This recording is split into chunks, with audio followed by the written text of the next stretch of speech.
Hello children, Nana Janet back again with another story from this lovely book, 5-minute stories compiled by Miles Kelly. Today we have Farmer MyBrow and the Fairies by William H. Barker. I've no idea what it's about. I haven't read it. I'll show you a picture. So, are you sitting comfortably? Now we'll begin. Farmer MyBrow was one day looking about for a suitable piece of land to convert into a field. He wished to grow corn and yams. He discovered a fine spot close to a great forest, which was the home of some fairies. He set to work at once to prepare the field. Having sharpened his great knife, he began to cut down the bushes. No sooner had he touched one than he heard a voice say, "Who is there, cutting down the bushes?" MyBrow was too much astonished to answer. The question was repeated.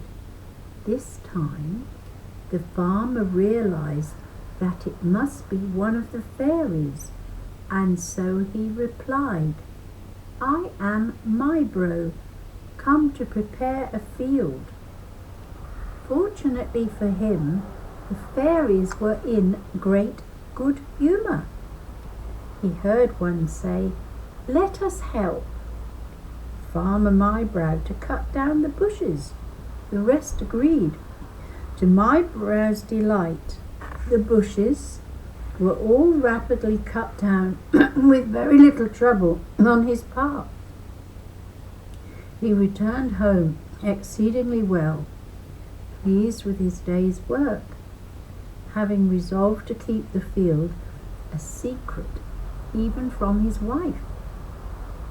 Early in January, when it was time to burn the dry bush, he set off to his field one afternoon with the means of making a fire, hoping to have the fairies' assistance once more.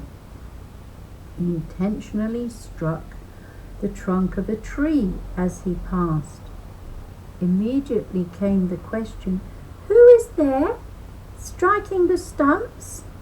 He promptly replied, "I am MyBrow, come to burn down the bush."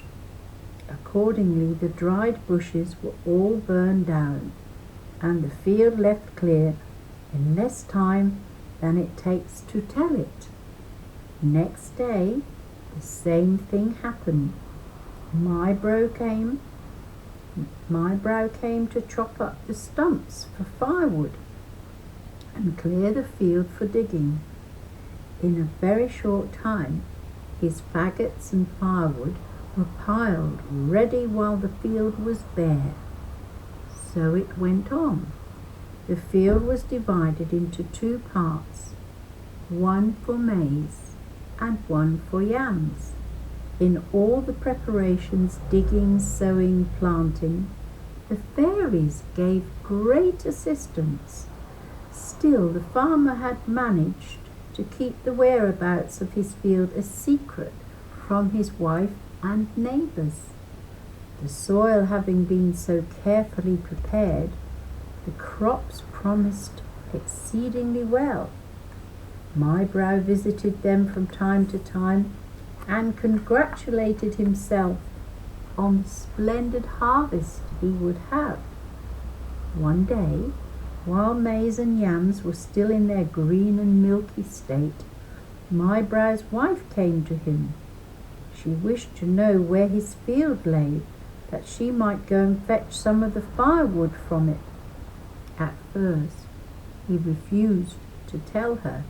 Being very persistent, however, she finally succeeded in obtaining the information, but on one condition.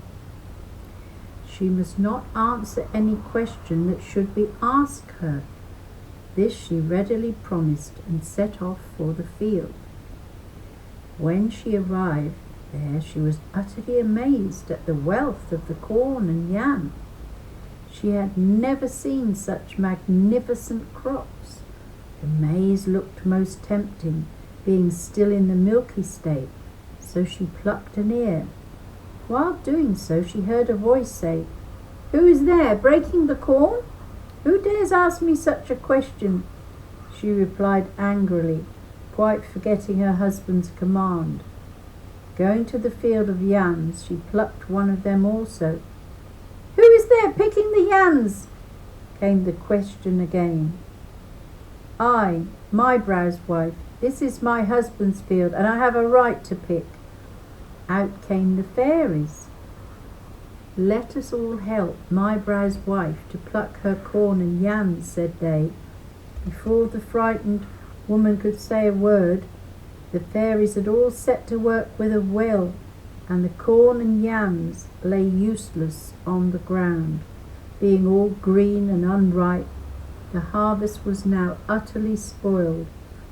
The farmer's wife wept bitterly, but to no purpose. She returned slowly home, not knowing what to say to her husband about such a terrible catastrophe. She decided to keep silent about the matter. Accordingly, next day the poor man set off gleefully to his field to see how his fine crops were going on. His anger and dismay may be imagined when he saw his field a complete ruin. All his work and foresight had been absolutely ruined through his wife's forgetfulness of her promise. Oh, what a sad story, children. Wasn't that sad? I thought we might hear something else, but we didn't, did we? Oh dear. That just proves that the wife should have listened to her husband, doesn't it? And she should have obeyed him and not answered when she was asked a question. She must have been a very stupid wife, eh? Or she, oh, never mind, children. I hope you have a lovely day, Abraham, Jude, Jad, Reacher, Mary, Emiah, Rose, and all the other little children.